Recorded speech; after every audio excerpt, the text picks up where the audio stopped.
Kuba përbën kërcënim për sigurinë kombëtare për SBA-n dhe gjasat për një marrëveshje paqësore nuk janë shumë të larta, tha sekretari amerikan i shtetit Marco Rubio. Komentet e tij vijnë vetëm një ditë pasi SBA akuzoi ish-presidentin e Kubës Raul Castro për vrasje për rrëzimin e 2 avionëve në vitin 1996, që rezultoi në vdekjen e shtetasve amerikan. Rubio tha se preferenca e Washingtonit ishte një zgjidhje diplomatike, por paralajmëroi se presidenti Donald Trump kishte të drejtën dhe detyrimin për të mbrojtur vendin e tij nga çdo kërcënim. Ministri i jashtëm i Kubës Bruno Rodriguez akuzoi Rubion për gënjeshtra dhe tha se ishulli nuk kishte përbërë kurrë kërcënim për SBA-n. Duke folur me gazetarët e njëjtën, Rubio tha se diplomacia mbetet preferenca e SBA-s me Kubën, por ai shtoi: "Dua të jem thjesht i sinqert me ju.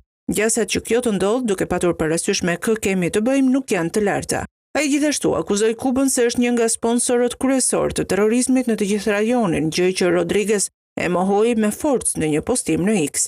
Ministri i jashtëm i Kubës e kritikoi Rubion për përpjekjen për të nxitur një agresion ushtarak dhe akuzoi qeverinë amerikane për sulm të pamëshirshëm dhe sistematik ndaj vendit të tij. Kuba po vuan nga një krizë karburanti e përkeqësuar nga një bllokadë e naftës amerikane, ndërsa është nën presion nga administrata Trump për të bërë një marrëveshje.